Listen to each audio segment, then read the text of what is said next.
आगक जेहेतु OU triple SC Odisha police district constable recruitment करिवो तेबे तार एग्जाम पैटर्न रे कौन परिवर्तन हम कि सिलेबस रे कौन परिवर्तन हम कि क्वेश्चन लेवल रे कौन परिवर्तन हम कि बा अन्य जेकोसी डाउट अच्छी तुम सिलेबस उपरे बा केबे बाहर चांसेस अच्छी बा केबे कन्फर्म रिक्रुटमेंट बाहरी पड़ो तेणु सबू विषय ये भिडियो तुमको इनफॉरमेशन मिल जाव। तेणु फास्ट देख 2025 बाहरी था किंतु सबकि बाहरलानी एपाई जेहेतु SI घोटाला होगला से ट्रांसपेरेन्सी मैनर रे करने OU ट्रिपल एससी नामक गोटे कमिशन गठन करागला जोटा कि बर्तमान चली वेबसाइट ए पर्यंत कहीं होनी जो वेबसाइट हो सबकि पूरा सेटअप होपर से नोटिफिकेशन बाहर कर तेणु जो Odisha uniform services staff selection commission ये जो कमिशन रहा ये सबूक जेतिक आम स्टेट रे यूनिफॉर्म सर्विस अच्छी सबू रिक्रुटमेंट कर OU ट्रिपल एससी। तेणु एठारे प्रथम प्रश्न आसूची जे सर जो एग्जाम जो हम तार एग्जाम पैटर्न आउ सिलेबस रे कौन परिवर्तन हम कि आउ क्वेश्चन लेवल रे कौन परिवर्तन हम कि देख प्रथम जिनस आगु ये जो 2023 जो एग्जाम है से तुम 100 मार्क एग्जाम है और 120 मिनट टाइम मिलला 0.25 रो नेगेटिव मार्किंग थिला से तुम ओडिया लैंग्वेज इंग्लिश लैंग्वेज तापर कंप्यूटर सिचुएशनल अवेयरनेस तापर जनरल स्टडीज तापर तुम मैथमेटिक्स रीजनिंग यही सब्जेक्ट गुड़ाक क्वेश्चन आसी एवं क्वेश्चन लेवल बहुत इजी थिला। तेणु कटअफ से एवरेज देखा सब जिला गुड़ाक कारण डिस्ट्रिक्ट वाइज कटअफ जाए कौटे 70 कौटे 77 कौटे 75 एमती सबकि कटअफ जाइला कौटे 80 बुझ नहीं एमती किसी एवरेज कटअफ जाइला। तेणु एथर जो एग्जाम हेबो क्वेश्चन लेवल रे कौन परिवर्तन हम कि यहाँ प्रथम तुम डाउट क्वेश्चन जो आसब तार जो सिलेबस रे कौन परिवर्तन हम कि एग्जाम पैटर्न रे कौन परिवर्तन हम कि 100 मार्क न 150 मार्क पकईदेव कि 200 मार्क एग्जाम हम कि 120 मार्क एग्जाम हम एमती तुम मन में मुझे जानी डाउट थी।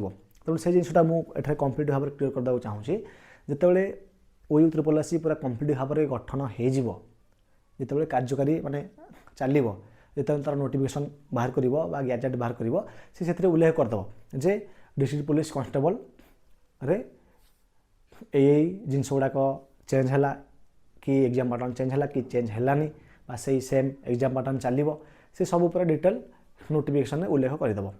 और बाकी रहा जो सब्जेक्ट कथा कारण मैथ्स रीजनिंग इंग्लिश जीके तार ओडिया कंप्यूटर सिचुएशनल अवेयरनेस तेणु ओडिया कंप्यूटर सिचुएशनल अवेयरनेस 3टा एक्सट्रा जिनस ये आम पचारे।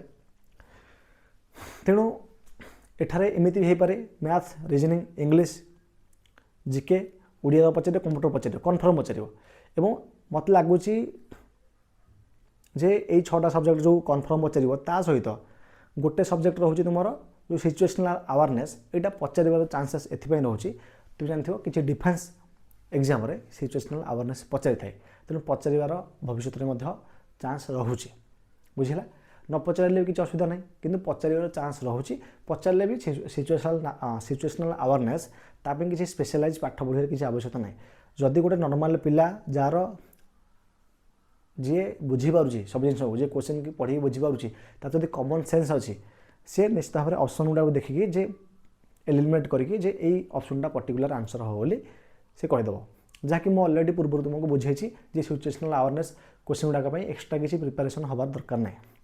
आ बाकी जो सब्जेक्ट रहा maths reasoning English GK Odia computer तेणु ये जो 6टी सब्जेक्ट रहा आपको तुमको भल भाव में पढ़ार अच्छे कहीं कारण देख तुम्हें भावनी जे क्वेश्चन लेवल जमी 2023 आसाला सेमती आसू बोले अवश्य आसिले भल न आसिले भी भल कहीं कारण जी पढ़ी जमीता लेवल क्वेश्चन देले भी सी सल्व कर मन है आ धर जाऊ गोटे पिला माने नॉर्मल लेवल क्वेश्चन जमीती कि एवं जमी फॉरेस्ट गार्ड एग्जाम रिसेंट हो जिन लेवल क्वेश्चन आसूचे तापर 2024 जो फॉरेस्ट गार्ड एग्जाम होता से लेवल क्वेश्चन आसाला ମୁଁ ତୁମକୁ ସବୁ ଜାଗା ପ୍ରିଭିୟସ୍ ଇୟର୍ क्वेश्चन ପ୍ରାକ୍ଟିସ୍ କରାଇଛି ଦେଖିପାରୁଥିବ।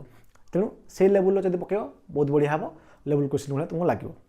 କିନ୍ତୁ ମୁଁ ଏଠାରେ କହିବାକୁ ଚାହିଁବି ଆମେ କନଫର୍ମ ହୋଇପାରିବା ନାହିଁ ଯେ ଏକ୍ଜାମ୍ରେ ହାର୍ଡ଼ क्वेश्चन ପକାଇବ କି ସହଜିଆ क्वेश्चन ପକାଇବ କି ପୂର୍ବ ଥର ଯେମିତିଆ क्वेश्चन ପକାଇଥିଲା ସେମିତିଆ ପକାଇବ କି କ'ଣ। କିନ୍ତୁ ଆମେ ଏତିକି କନଫର୍ମ ହୋଇପାରିବା ଯେ ଆମକୁ ସିଲାବସ୍କୁ ପୁରା କମ୍ପ୍ଲିଟ୍ ଭାବରେ ପଢ଼ିବାର ଅଛି। କେବଳ ତୁମକୁ ଯଦି ହାର୍ଡ଼ ଲାଗିବ କେଉଁଠି ଲାଗିବ ନା ମ୍ୟାଥମେଟିକ୍ସଟା ହାର୍ଡ଼ ଲାଗିବ।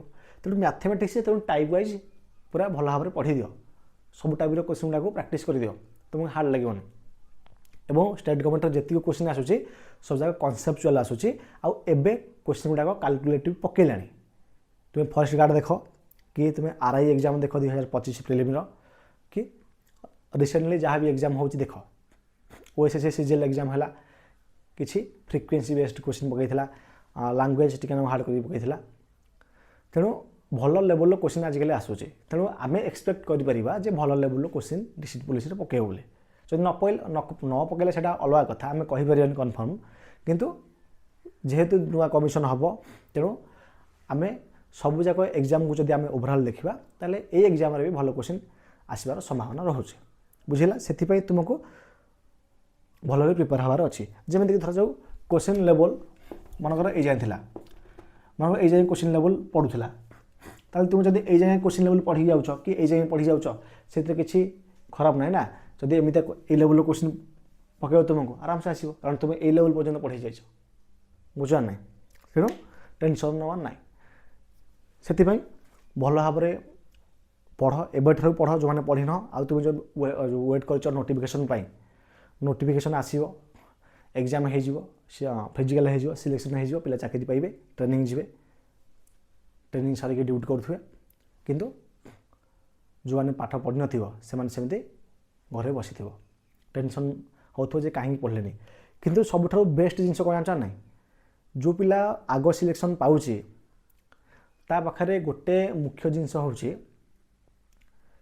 ତା ପାଖରେ ଗାଇଡ଼ାନ୍ସ ଅଛି, ବା ସେ ଜାଣିଛି ଯେ ମୁଁ ମଞ୍ଜିଲରେ କେମିତି ପହଞ୍ଚିବି, ମୁଁ ମୋ ଲକ୍ଷ୍ୟସ୍ଥଳରେ କେମିତି ପହଞ୍ଚିବି, କ'ଣ କଲେ ପହଞ୍ଚିବି, କେତେ ଦିନରେ ପହଞ୍ଚିବି ଏବଂ କେମିତି ସେଠି ପହଞ୍ଚିବି, ଆଉ ଡେଲି ମୁଁ କ'ଣ କଲେ ସେଠି ପହଞ୍ଚିବି। ତେଣୁ ଡେଲି ଯଦି ତୁମେ ଜାଣିଛ ଯେ ଡେଲି ଯଦି ମୁଁ ଏତିକି ଜିନିଷ ପାଠ ପଢ଼ିବି ତାହେଲେ 100% ମୁଁ ପହଞ୍ଚିବି। ସେଥିପାଇଁ ମୁଁ ତୁମମାନଙ୍କ ପାଇଁ ଅଲରେଡ଼ି ଷ୍ଟ୍ରାଟେଜି ଆଗରୁ ବନେଇଥିଲି, ଏବେ ମଧ୍ୟ ଫ୍ରେଶ୍ ଷ୍ଟ୍ରାଟେଜି ତୁମମାନଙ୍କ ପାଇଁ ଦେବି। ତୁମେ ତାକୁ ଫଲୋ କରିବାର ଅଛି, ଆଉ ଯିଏ ଫଲୋ କଲା ସେ ପାଇବ। କିମ୍ବା ତୁମେ ନିଜର ଓନ୍ ଷ୍ଟ୍ରାଟେଜି ବନାଅ ଯେ ମୋ ପାଖରେ ପର୍ଟିକୁଲାର ଏତିକି ସମୟ ଅଛି, ଏତିକି ସମୟ ମୁଁ କେମିତି ୟୁଟିଲାଇଜ୍ କରିକି ପାଠ ପଢ଼ିପାରିବି ଯାହାଦ୍ୱାରା କି ମୋର ସିଲେକ୍ସନ୍ ହୋଇପାରିବ। ତେଣୁ ଏଇ ଗୋଟିଏ ଜିନିଷ ଗୁଡ଼ାକୁ ଟିକିନିକି କରିକି ଭଲ ଭାବରେ ପ୍ରିପେୟାର ହୁଅ ଏବେଠାରୁ। ସବୁ ଆଉ କେଉଁ ସବଜେକ୍ଟଟାକୁ ବେଶୀ ଗୁରୁତ୍ୱ ଦେବୁ, ମୁଁ ଏଠାରେ କହିବି ଦେଖ, ସବୁ ସବଜେକ୍ଟକୁ ଓଭରାଲ୍ ଇମ୍ପୋର୍ଟାନ୍ସ ଦିଅ। ଯେମିତି math, reasoning, English, computer, Odia, ଏଇଥିରେ ତୁମେ ଫୁଲ୍ ମାର୍କ ରଖିଦେବ। ଆଉ ଜିକେରେ ତୁମେ କନଫର୍ମ କହିପାରିବନି, କିନ୍ତୁ ଯେହେତୁ ଆମ ଓଡ଼ିଶା ଗଭର୍ଣ୍ଣମେଣ୍ଟ ଏକ୍ଜାମ୍ ତେଣୁ ଜିକେରେ ବି ତୁମେ ଚାହିଁଲେ ବି ରଖିପାରିବ ଫୁଲ୍ ମାର୍କ। ବୁଝ ନାହିଁ? କିନ୍ତୁ ଫୁଲ୍ ମାର୍କ ନ ରହୁ, 70% 80% ମାର୍କ ରଖିପାରିବ ନା। ତେଣୁ ଏଇଠି ମୁଁ ରିକମେଣ୍ଡ କରିବି ସବୁ ସବଜେକ୍ଟ ଗୁଡ଼ାକୁ ତୁମେ ଇକ୍ୱାଲେଣ୍ଟ ଇମ୍ପୋର୍ଟାନ୍ସ ଦେଇକି ପଢ଼, ଯାହାଦ୍ୱାରା ତୁମର ସିଲେକ୍ସନ୍ ହୋଇପାରିବ, ଜଲ୍ଦି ସିଲେକ୍ସନ୍ ହୋଇପାରିବ। କାରଣ ଏବେ ଆଉ ଫିଜିକାଲକୁ ଫିଜିକାଲ ସେତେ ଗୁରୁତ୍ୱ ନାହିଁ ଏବେ ଯେତିକି ରିଟିନ୍ ଅଛି। ଆଗରୁ ତୁମେ ଯଦି ଦେଖିବ ସେଇ 2019 ମସିହା କି 2020 ମସିହା ପୂର୍ବ କଥା ତୁମେ ଯଦି ଦେଖିବ ସେତେବେଳେ ଫିଜିକାଲରେ ଇମ୍ପୋର୍ଟାନ୍ସ ଥିଲା, କିନ୍ତୁ ଏବେ ଫିଜିକାଲକୁ ସେତେ ଇମ୍ପୋର୍ଟାନ୍ସ ଦିଆହେଉନି। ବୁଝିପାରେ? ତେଣୁ ସେ ଅନୁସାରେ ଭଲ ଭାବରେ ରିଟିନ୍କୁ ବେଶୀ ଫୋକସ୍ କର। ତାମାନେ ନୁହେଁ ଯେ ସକାଳୁ ପଡ଼ିଆକୁ ଯିବନି ଦୌଡ଼ିବା ପାଇଁ, ପଡ଼ିଆକୁ ବି ଯିବାକୁ ପଡ଼ିବ ଦୌଡ଼ିବା ପାଇଁ। ଦୌଡ଼ିବ ଖାଲି ଚାକିରି କରିବା ପାଇଁ ଦୌଡ଼ନି, ଦୌଡ଼ ଏଥିପାଇଁ ତୁମର ଯେଉଁ ବଡି ଠିକ୍ ରହିବ। ତେଣୁ ନିଜର ଫିଜିକାଲ ପାଇଁ ତୁମେ ରେଗୁଲାର ମର୍ଣ୍ଣିଂ ୱାର୍କଆଉଟ୍ କର, ତା ସହିତ ତୁମେ ପାଠ ପଢ଼। ମର୍ଣ୍ଣିଂ ୱାର୍କଆଉଟ୍ କଲେ ତୁମର ପାଠ ବି ଭଲ ମନେ ରହିବ, ଏଇଟା ମନେ ରଖିଥାଅ। ତୁମ ଅଳସୁଆ ହେଇକି 7ଟା 8ଟାରେ ଶୋଇକି ଉଠିଲେ କିଛି ହେବନି। ତୁମକୁ ରେଗୁଲାର ମର୍ଣ୍ଣିଂ ୱାର୍କ ବି କର ତୁମ ଦେହ ପାଇଁ, ତା ସହିତ ପାଠ ବି ପଢ଼। ବୁଝିଲା? ଯଦି କୌଣସି ଆଉ ବାହାରିବ କେବେ ଗୋଟେ ଜିନିଷ, ଯଦି ବାହାରିବା କଥା ଆମେ ଦେଖିବା, ଆମେ କନଫର୍ମ କହିପାରିବାନି କେବେ ବାହାରିବ। କିନ୍ତୁ ଯେମିତି ନ୍ୟୁଜ୍ରେ ଦେଖିଥିବ ଯେ ଜୁନ୍ ଜୁଲାଇ ଭିତରେ ବାହାରି ପଡ଼ିବ ବୋଲି, ସବୁ ଜିନିଷ ହେଇଯିବ ବୋଲି ଶୁଣାଯାଉଥିଲା, କିନ୍ତୁ ସେମିତି ଆମେ କନଫର୍ମ କହିପାରିବା ନାହିଁ। କିନ୍ତୁ ଯେହେତୁ 2027ରେ ଇଲେକ୍ସନ୍ ଅଛି, ମୋ ମାଇଣ୍ଡସେଟ୍ ଯାହା କହୁଛି ଯେ ଇଲେକ୍ସନ୍ ପୂର୍ବରୁ ବାହାରି ପଡ଼ିବ। ଯଦି କେବେ ନ ବାହାରିବ ताहले जानियो जे से सेप्टेम्बर किंबा जदि मन जून जुलाई भितर बाहरलानी जानियो जे से अगस्त सेप्टेम्बर किंबा डायरेक्ट डिसेम्बर लास्ट वीक बाहर मन अगस्त जदि जून जुलाई भितर बाहर पड़ा बढ़िया कथा न बाहरला अरे सीना कमिशनटा पूरा सेट भले सीना बाहर तेणु कमिशन सेट भला जब सेट हो न कमी बाहर किंतु आम सेमती पूरा कन्फर्म माने कन्फर्म कहीपर ना किंतु मुझे आजिम करुँची माने मो माइंड सेट अनुसार मुझे मोर नॉलेज अच्छी मुझे अनुसार एठारे माने मु गेस कर पारुची जे जदि बाहर से सेप्टेम्बर मसरे अगस्त सेप्टेम्बर मस जब बाहर बाहर आउ जून जुलाई भितर बाहर पड़े बढ़िया कथा किसी कथा ना जब न बाहर अगस्त सेप्टेम्बर जब न बाहर डिसेम्बर लास्ट वीक ये तुम कन्फर्म हो पार कि पूर्व भी बाहर पड़े आउट बढ़िया कि मुझे गेस करुँच बुझा नट कन्फर्म मन रख मु चेयरमैन नुहे मुझे कहीदेवी ये दिन बाहर आउ से दिन बाहर पड़ो बोली आउ कन्फर्म करी मुझे ढाबा मारिकी कहीदेवी जब बाहर पड़ा मुझे तुम आउ गोटे भिडियो कहबी तुमको कही बाहर पड़ा ना तेणु से जिनटा मुझे कैनि तेणु जोटा जेन्युइन कथा से कहूँ तेणु नोटिफिकेशन को अपेक्षा करनी जिते नोटिफिकेशन बाहर अच्छी से सी बाहर जहाँ हबार अच्छी से हम तुम कम जहाँ अच्छी से कर रेगुलर काली कथा भावनी आज कथा एबे कथा भाव आउ आज के इम्प्रूव कर से जिनटा भाव कि गोल सेट कर से जिन गोटे भिडियो बनईदेवी जहाँद्वारा तुमको बहुत हेल्प कर तुम प्रिपेरेसन में कि रुटीन कर स्ट्राटेजी बनइब सबकि तुमको इनफर्मेशन देवी रोचे आम पुणी देखा नेक्स्ट वीडियो रे थैंक यू।